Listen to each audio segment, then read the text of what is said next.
Capítulo 8. A gente precisa conversar, diz Lucy. Ela está sentada no sofá, com manchas de rímel nas bochechas. Ai, merda, largo a bolsa e me aproximo depressa.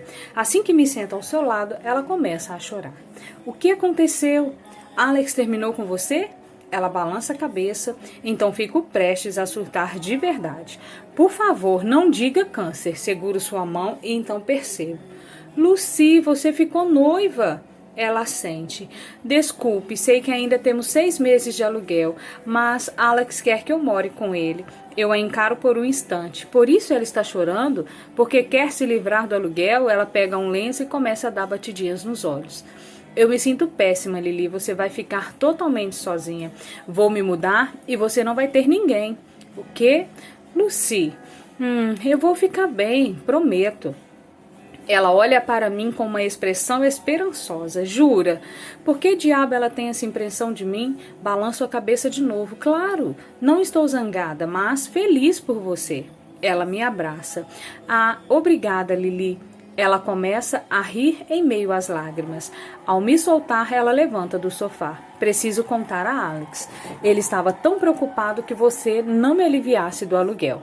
Ela pega a bolsa e os sapatos e desaparece pela porta do apartamento. Começo a rir porque até então não tinha percebido como eu queria que isso acontecesse. O apartamento inteiro só para mim.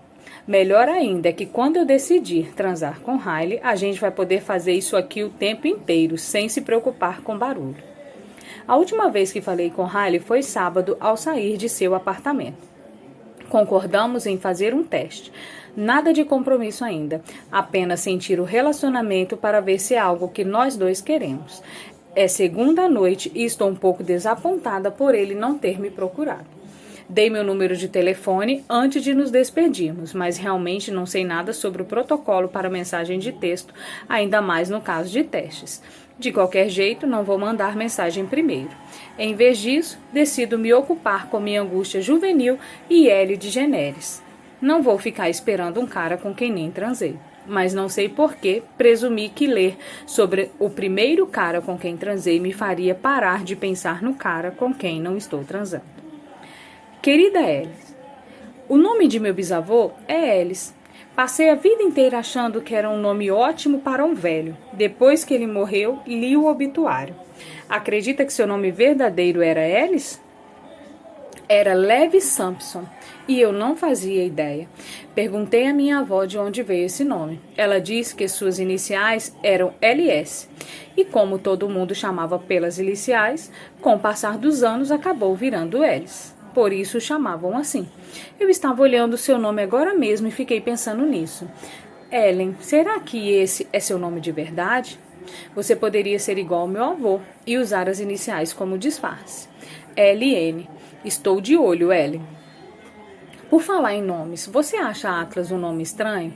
É, não é? Ontem, enquanto assistimos a seu programa junto, perguntei qual era a origem do nome dele. Atlas disse que não sabia. Sem pensar, eu disse que ele devia perguntar à mãe, porque ela escolheu esse nome.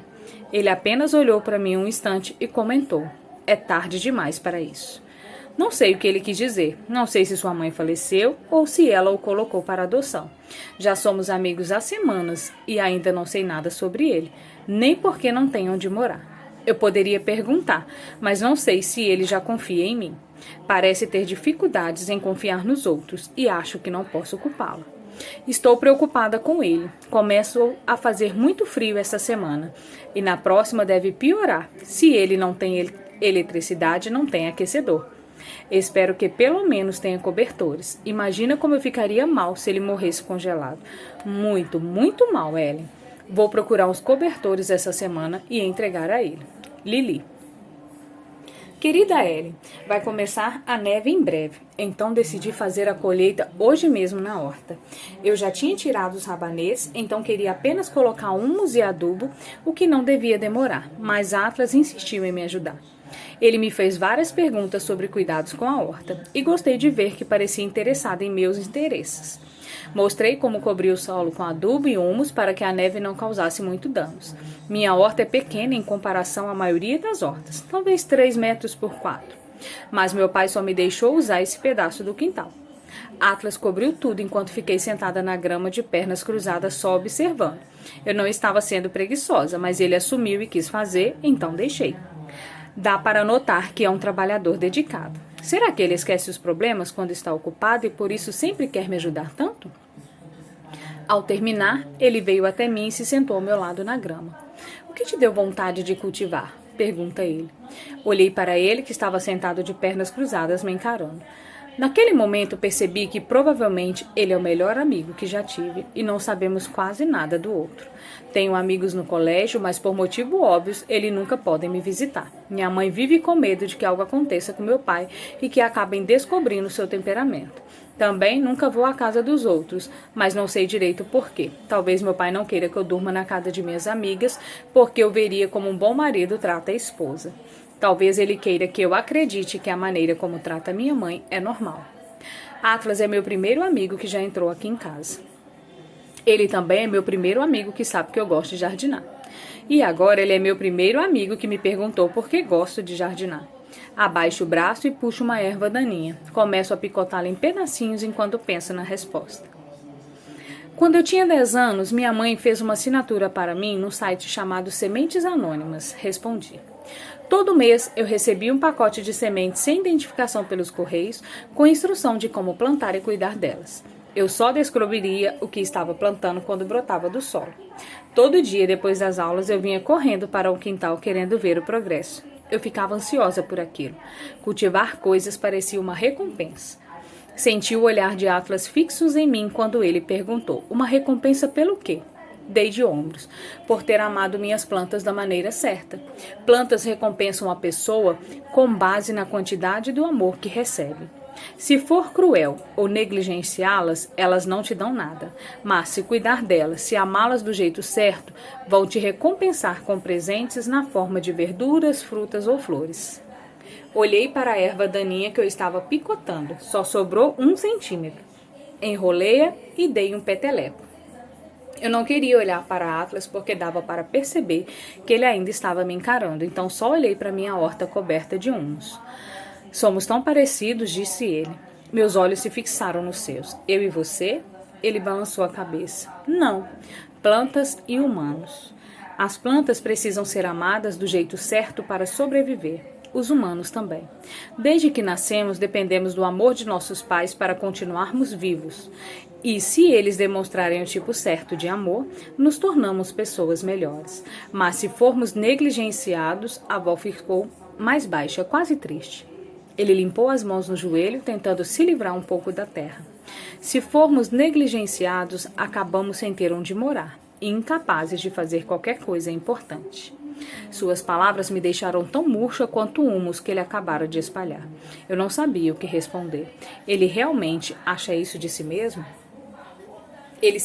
Ele parecia prestes a se levantar. Mas antes que fizesse isso, eu disse seu nome. Ele se sentou de novo na grama. Apontei para a fileira de árvores alinhada na cerca à esquerda do quintal. Está vendo aquela árvore ali? No meio da fileira de árvores tinha um carvalho mais alto que todos os outros. Atlas o observou e depois fixou o olhar no topo da árvore. Ele cresceu sozinho, falei. A maioria das plantas precisa de muito cuidado para sobreviver, mas algumas coisas, como as árvores, são fortes o bastante para sobreviver dependendo somente de si mesmas e de mais ninguém. Não fazia ideia se ele sabia o que eu estava tentando dizer sem que eu dissesse explicitamente. Só queria que ele soubesse que eu o achava forte o suficiente para sobreviver ao que quer que estivesse acontecendo em sua vida. Eu não conhecia bem, mas dava para perceber que ele era resistente, bem mais do que eu jamais seria se estivesse no lugar dele. Seus olhos estavam fixos na árvore, demorou muito para ele piscar. Quando finalmente piscou, balançou a cabeça e olhou para a grama. Pela maneira como sua boca se contorceu, achei que ele ia franzir a testa, mas em vez disso, ele deu um sorrisinho. Ver aquele sorriso fez meu coração achar que eu tinha acabado de acordar de um sono profundo. Somos parecidos, disse ele repetindo o que tinha dito antes. Plantas e humanos? Perguntei. Ele balançou a cabeça. Não, eu e você. Fiquei boquiaberta, Ellie. Espero que ele não tenha percebido, mas na verdade cheguei a arfar. A que diabo eu responderia aquilo? Fiquei apenas sentada, quieta e constrangida até ele se levantar. Depois se virou como se estivesse prestes a ir para casa. Atlas, espere. Ele olhou para mim, apontei para suas mãos e disse: por acaso você quer tomar uma ducha rápida antes de ir? O adubo é feito de estrume de vaca. Ele ergueu as mãos, olhou para elas e depois observou as roupas cobertas de adubo. Estrume de vaca? Sério? Sorri e confirmei com a cabeça. Ele riu um pouco. E antes que eu percebesse, estava no chão, ao meu lado, limpando as mãos em mim. Nós dois rimos quando ele estendeu o braço para o saco ao lado, enfiou a mão ali dentro e espalhou adubo em meus braços. Ellen, tenho certeza de que a próxima frase que estou prestes a escrever jamais foi escrita ou dita em voz alta. Enquanto ele limpava a merda de vaca em mim, eu provavelmente nunca fiquei tão excitada. Depois de alguns minutos, nós estávamos deitados no chão, ofegantes e ainda rindo. Ele se levantou, por fim me ajudou a ficar de pé, sabendo que eu não podia desperdiçar qualquer minuto que queria tomar uma ducha antes de meus pais chegarem. Quando ele entrou no banho, fui lavar as mãos na pia e depois fiquei parada me perguntando o que ele quis dizer quando falou que éramos parecidos. Será que foi um elogio? Pelo menos pareceu. Será que ele estava dizendo que também me acha forte? Porque na maior parte do tempo eu certamente não me acho forte. Naquela hora, só de pensar nele me senti fraca. Fiquei pensando no que iria fazer em relação ao que estava começando a sentir perto dele. Também me perguntei por quanto tempo mais eu conseguiria escondê-lo de meus pais. E eu queria saber por quanto tempo ele ficaria naquela casa. Os invernos de Maine são insuportavelmente frios e ele não vai sobreviver sem aquecedor ou cobertores. Eu me recompus e fui atrás de todos os cobertores sobrando. Queria entregar ele quando saísse do banho, mas já eram 5 horas e ele saiu apressado. Amanhã eu dou, Lili. Querida Ellen, Harry com Nick Jr. é engraçado demais. Não sei se ele já foi alguma vez ao seu programa, mas odeio admitir que devo ter perdido 1 ou 2 episódios desde que você está no ar. Mas, se nunca o tiver recebido, devia fazer isso. Na verdade, você já assistiu a Lady Night White e Conan Bryan? Tem um cara chamado Andy que sempre fica sentado no sofá. Eu queria que Harry ficasse em seu sofá em todos os episódios. Ele tem as melhores respostas e vocês dois juntos seria épico. Queria te agradecer. Sei que você não tem um programa na TV só para me fazer rir, mas às vezes é o que parece. Às vezes minha vida me faz sentir como se eu tivesse perdido a capacidade de rir. Mas então sintonize o seu programa e seja qual for meu humor quando ligo a TV, sempre me sinto melhor depois do show. Então é isso. Obrigada. Sei que provavelmente você quer saber sobre Atlas e vou contar logo, porque primeiro preciso contar o que aconteceu ontem. Minha mãe é professora auxiliar na escola primária Bryan. Demora um pouco para chegar de carro, por isso ela só volta umas 5 horas da tarde. Meu pai trabalha a 3 quilômetros de casa, então ele chega logo depois das 17 horas. Temos uma garagem, mas só cabe um carro por causa de todas as coisas de meu pai. Ele guarda o carro na garagem e minha mãe deixa o dela na frente de casa. Bem, ontem minha mãe chegou um pouco mais cedo. Atlas ainda estava aqui em casa e a gente estava quase terminando de ver seu programa quando eu escutei o portão da garagem se abrindo. Ele saiu correndo pela porta dos fundos e eu me apressei para limpar as latas de refrigerante e os lanches da sala.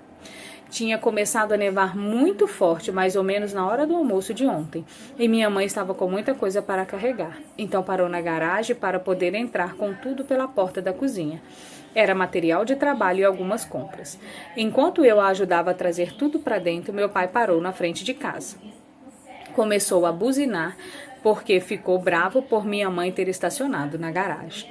Acho que ele não queria ter de sair do carro na neve. Só consigo pensar nesse motivo para ele querer que ela tirasse o carro bem naquele instante, em vez de simplesmente esperar que ela descarregasse tudo. Pensando bem, por que meu pai sempre fica na garagem? Um homem não deveria deixar a mulher que ama na pior garagem? Enfim, minha mãe ficou com aquele olhar bem assustado quando ele começou a buzinar e me disse para colocar tudo na mesa enquanto ela tirava o carro. Não sei o que aconteceu quando ela voltou lá para fora. Escutei um estrondo, depois o grito, então saí da garagem achando que talvez ela tivesse escorregado no gelo. Ellen, não quero descrever o que aconteceu em seguida. Ainda estou um pouco chocada com tudo. Abri o portão da garagem e não vi minha mãe. Só vi meu pai atrás do carro fazendo alguma coisa. Dei um passo para perto e percebi porque não estava conseguindo ver minha mãe. Ele a tinha empurrado sobre o capô e estava com as mãos em seu pescoço. Ele a estava estrangulando, Ellen. Só de pensar da vontade de chorar. Ele estava gritando com ela, encarando-a com muito ódio, dizendo que ela não respeitava seu trabalho árduo. Não sei por que estava zangado, afinal eu só conseguia ouvir o silêncio de mamãe enquanto se esforçava para respirar. Os próximos minutos são um borrão. Não sei, mas sei que comecei a gritar com ele. Pulei nas costas de meu pai e comecei a bater em sua têmpora. E depois não estava mais. Não sei mesmo o que aconteceu, mas acho que ele me jogou para longe. Só lembro que uma hora eu estava nas costas dele e depois estava no chão, com a testa muito dolorida. Minha mãe estava sentada ao meu lado, segurando minha cabeça e pedindo desculpas. Olhei ao redor em busca de meu pai, mas não o encontrei. Ele tinha saído de carro depois que bati a cabeça. Minha mãe me deu um pano e me disse para colocar na cabeça porque estava sangrando. Ela me ajudou a entrar no carro e me levou para o hospital. No caminho, só me disse uma coisa. Quando perguntarem o que aconteceu, diga que escorregou no gelo. Quando ela disse isso, eu só olhei pela janela e comecei a chorar, porque tinha certeza de que havia sido a gota d'água, que ela o deixaria depois de ele ter me machucado. Foi naquele momento que percebi que ela nunca o largaria. Eu me senti muito derrotada, mas fiquei com medo demais para dizer algo a ela. Precisei levar 9 pontos na testa. Ainda não sei onde bati a cabeça, mas não importa. O fato é que foi por causa de meu pai que me machuquei, e ele nem ficou para conferir como eu estava. Simplesmente deixou nós duas no chão da garagem e foi embora. Cheguei em casa muito tarde ontem à noite e logo peguei no sono porque eles me deram algum analgésico. Hoje de manhã, enquanto andava até o ônibus, tentei não olhar diretamente para Atlas para que ele não reparasse em minha testa. Eu tinha ajeitado o cabelo para que não desse para ver, e ele nem percebeu na hora. Quando nos sentamos um ao lado do outro, nossas mãos se encostaram enquanto colocávamos as coisas no chão. As mãos dele pareciam gelo, Ellen, gelo. Então percebi que tinha me esquecido de dar os cobertores que havia separado para ele ontem, porque minha mãe chegou antes do esperado. O incidente na garagem meio que dominou meus pensamentos e me esqueci completamente. Tinha nevado e geado a noite inteira e ele havia ficado naquela casa no escuro sozinha.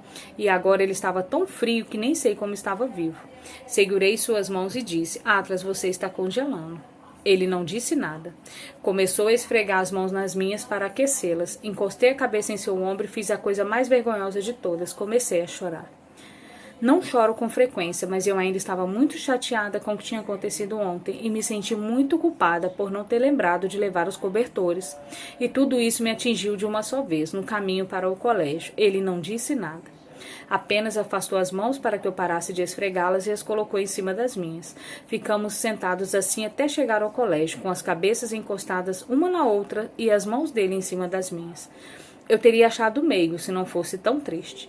Na volta do colégio, ele reparou em minha testa. Sinceramente, eu já tinha esquecido. Ninguém no colégio me perguntou nada. E quando ele se sentou ao meu lado no ônibus, eu nem estava tentando esconder com o cabelo. Ele olhou diretamente para mim e questionou: o que aconteceu com sua cabeça? Eu não sabia o que dizer. Só consegui tocar no local com os dedos e olhar pela janela.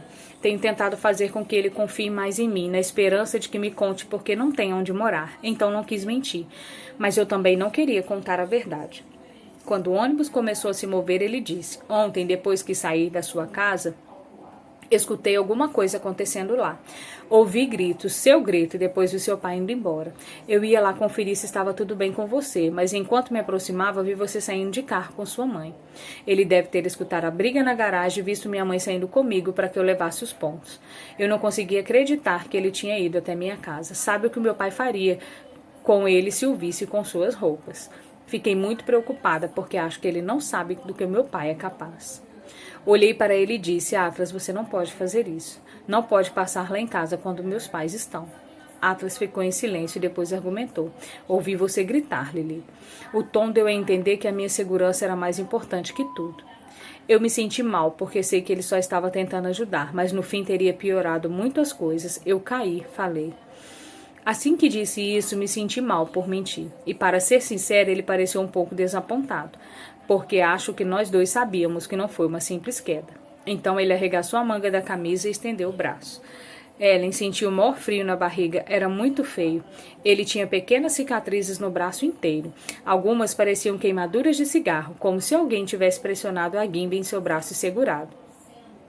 Ele virou o braço para que eu visse o que tinha do outro lado. Eu também caía muito, Lili. Em seguida ele abaixou a manga e não disse mais nada. Por um segundo quis dizer que não era nada disso, que meu pai nunca me machuca e que só queria que eu saísse de cima dele. Mas então percebi que se fizesse isso, estaria usando as mesmas desculpas que minha mãe. Fiquei um pouco envergonhada por ele saber o que acontece em minha casa. Passei o resto do caminho olhando pela janela porque não sabia o que dizer a ele. Quando chegamos em casa, o carro da minha mãe estava lá, na frente da casa, claro, não na garagem, o que significava que Atlas não podia assistir ao programa comigo. Eu ia dizer que mais tarde levaria cobertores, mas ao sair do ônibus ele nem se despediu. Saiu andando pela rua como se estivesse zangado. Já escureceu e estou esperando meus pais dormirem, mas daqui a pouco vou levar alguns cobertores para ele. Lili. Querida Ellen, a situação está ficando complicada demais para mim. Às vezes você faz coisas que sabe que são erradas, mas que de alguma maneira também são certas. Não sei como explicar de forma mais simples. Quero dizer, só tenho 15 anos e certamente não deveria deixar garotos dormirem em meu quarto. Mas, se a pessoa sabe que alguém precisa de um lugar para dormir, não é responsabilidade dela, como ser humano, ajudá-lo? Ontem à noite, depois que meus pais dormirem, saí escondida pela porta do fundo para entregar os cobertores a Atlas. Levei uma lanterna porque estava escuro, ainda estava nevando muito, então quando eu cheguei à casa, estava congelando. Bati nas portas do fundo e assim que ele abriu, passei por ele para me livrar do frio. Mas eu não saí do frio. De algum modo, a casa estava ainda mais fria. Mantive a lanterna ligada e iluminei a sala e a cozinha. Não tinha nada lá, ele. Nenhum sofá, nenhuma cadeira, nenhum colchão. Entreguei os cobertores a ele e continuei olhando ao redor. Tinha um buraco enorme no teto da cozinha e o vento e a neve simplesmente entravam com força. Quando iluminei a sala, vi as coisas deles num canto. Sua mochila e a mochila que eu dei. Havia mais uma pequena pilha de outras coisas que eu tinha dado, como algumas roupas de meu pai. E 2 toalhas no chão. Imagino que ele se deitava num e se cobria com a outra. Pus a mão na boca porque fiquei horrorizada. Ele estava morando daquele jeito há semanas. Atlas colocou a mão em minhas costas e tentou me levar até a porta. Você não devia estar aqui, Lili, disse ele, vai acabar se encrancando. Então agarrei a sua mão e disse, você também não devia estar aqui. Comecei a carregá-lo até a porta, mas ele puxou a mão de volta. Pode dormir no chão de meu quarto hoje, eu tranco a porta. Não pode dormir aqui, Atlas, está frio demais, você vai pegar uma pneumonia e morrer. Ele parecia não saber o que fazer. Tenho certeza de que a possibilidade de ser flagrado em meu quarto era tão assustadora quanto pegar pneumonia e morrer. Ele olhou para seu cafofo na sala, balançou a cabeça uma vez e disse, tá bom. Então me diga, Ellen, foi um erro deixar ele dormir em meu quarto? Não me parece que foi. Sinto que fiz a coisa certa. Mas eu certamente estaria muito encrencada se tivessem nos flagrado. Ele dormiu no chão, então não foi nada demais. Eu estava apenas oferecendo um lugar quente para ele dormir. Mas aprendi um pouco mais sobre ele ontem à noite. Depois que entrou escondido pela porta dos fundos e fui até o quarto comigo, tranquei a porta e montei uma cama para ele no chão ao lado da minha. Coloquei o alarme para 6 horas e disse que a gente precisava se levantar antes dos meus pais, pois a minha mãe às vezes me acorda de manhã. Eu me deitei na cama e fui para a beirada, a fim de olhar para ele enquanto a gente conversava um pouco. Perguntei por quanto tempo ele achava que ia ficar naquela casa e ele disse que não sabia. Então perguntei como ele foi parar lá. O abajur ainda estava aceso e estávamos sussurrando, mas ele ficou em silêncio absoluto quando eu disse isso. Ficou um tempo olhando para cima com as mãos atrás da cabeça e então disse... Não conheço meu pai verdadeiro. Ele nunca teve uma relação comigo. Sempre fomos eu e minha mãe, mas ela se casou de novo uns 5 anos atrás com um cara que jamais gostou muito de mim. A gente brigava muito. Quando fiz 18 anos, há alguns meses, brigamos feio e ele me expulsou de casa. Atlas respirou fundo, como se não quisesse me contar mais nada. Depois começou a falar. Então fiquei na casa de um amigo, mas o pai foi transferido para o Colorado e eles se mudaram. Claro que não podiam me levar juntos. Os pais só estavam fazendo a gentileza de me deixar ficar lá e eu sabia disso. Então falei que tinha conversado com minha mãe que ia voltar para casa. No dia em que eles foram embora, eu não tinha para onde ir. Por isso voltei para casa e disse para minha mãe que queria morar com ela até me formar. Ela não deixou. Disse que isso incomodaria meu padrasto. Ele virou a cabeça e encarou a parede. Então fiquei perambulando uns dias até ver aquela casa. Imaginei que poderia ficar lá até aparecer algo melhor ou até me formar. Eu me alistei para ingressar na Marinha a partir de maio. Então estou tentando me virar até lá. Faltam 6 meses para maio, Ellen, 6. Eu estava com lágrima nos olhos quando ele terminou de contar tudo isso. Perguntei por que simplesmente não pedi ajuda a alguém. Ele disse que tentou, contudo é mais difícil para um adulto que para um adolescente, e ele já tem 18 anos. Ele falou que uma pessoa deu os telefones de alguns abrigos que poderiam ajudá-lo. Existiam 3 abrigos a um raio de 37 quilômetros de nossa cidade, mas 2 eram para mulheres vítimas de agressão. O outro era para mendigos, mas só tinha algumas camas disponíveis e era longe demais para ele ir andando até o colégio todo dia. Além disso, a fila para conseguir uma cama é enorme. Ele disse que tentou uma vez, mas se sente mais seguro na casa velha que no abrigo. Como sou ingênua sobre essas situações, perguntei: mas não existem outras opções? Não podem contar para a orientadora da escola o que sua mãe fez? Ele negou a cabeça e explicou que é velho demais para o acolhimento familiar. Como tem 18 anos, não pode fazer nada se sua mãe não deixa voltar para casa. Ele disse que ligou para arranjar cupons de alimento na semana passada, mas não tinha carona nem dinheiro para ir até lá buscar as coisas na hora marcada. Sem falar que ele não tem carro, então não pode arranjar um emprego. Mas ele diz que tem procurado. Quando sai da minha casa à tarde, ele pede emprego em alguns lugares, mas não tem endereço nem telefone para colocar no cadastro. Então fica difícil. Eu juro, Ellie, ele tinha resposta para todas as minhas perguntas. É como se ele tivesse tentado de tudo para sair dessa situação. Mas não existe ajuda suficiente para pessoas como ele. Fiquei com tanta raiva da situação toda que falei que era loucura ele se alistar. Eu não estava sussurrando nem um pouco quando disse: por que diabo você quer servir a um país que te deixou nessa situação? Sabe o que ele respondeu, Ellie? Seus olhos se entristeceram e ele disse: não é culpa do país se a minha mãe não dá a mínima para mim. Em seguida, estendeu o braço e apagou o abajur. Boa noite, Lili. Não dormi muito depois disso. Eu estava zangada demais. Nem sei com quem eu estava zangada. Fiquei pensando em nosso país e no mundo inteiro e como é uma loucura as pessoas não se ajudarem mais. Não sei quando foi que os humanos passaram a cuidar somente deles próprios. Talvez tenha sido sempre assim. E isso me fez pensar em quantas pessoas existem por aí na mesma situação de Atlas. Será que não tem outra aluna em nosso colégio também sem casa? Vou para o colégio todo dia e reclamo internamente disso a maior parte do tempo. Mas jamais pensei que talvez o colégio seja o único lar de algumas pessoas. É o único lugar onde Atlas sabe que vai ter comida. Nunca mais vou conseguir respeitar os ricos, sabendo que eles preferem gastar dinheiro com coisas materiais em vez de ajudar os outros. Sem ofensa, Ellen, sei que você é rica, mas acho que não estou me referindo a pessoas como você. Vi tudo que você fez pelos outros em seu programa e todas as entidades que você apoia, mas sei que tem muitos ricos egoístas por aí. Caramba, existem até pessoas pobres egoístas e pessoas de classe média egoístas. Meus pais, por exemplo. Não somos ricos, mas certamente não somos pobres demais para não ajudar os outros. No entanto, acho que meu pai nunca fez nenhuma caridade. Lembro que uma vez entramos no mercado e havia um homem tocando um sino para o Exército da Salvação. Perguntei a meu pai se a gente podia dar algum dinheiro e ele disse que não, que trabalha muito para ter seu dinheiro e não ia deixar que doasse. Disse que não é culpa dele se os outros não querem trabalhar. Enquanto estávamos no mercado, ele passou o tempo inteiro me dizendo que as pessoas se aproveitam do governo e que até o governo parar de ajudar essas pessoas com donativos, o problema nunca vai ter solução. Ellen, eu acreditei nele. Isso foi há 3 anos e passei todo esse tempo achando que mendigos não têm onde morar porque são preguiçosos, viciados ou simplesmente porque não querem trabalhar. Sendo que agora sei que não é verdade. Claro que o que ele disse era parcialmente verdade, mas estava falando da pior das hipóteses. Nem todo mundo é mendigo por escolha. Os mendigos estão na rua porque não tem ajuda suficiente para todos. E pessoas como meu pai são um problema. Em vez de ajudar, usam os piores caos como uma desculpa para o próprio egoísmo, para a própria ganância. Nunca vou ser assim, juro. Quando crescer, vou fazer o que puder para ajudar os outros. Vou ser como você, Ellie, mas provavelmente não tão rica. Lili.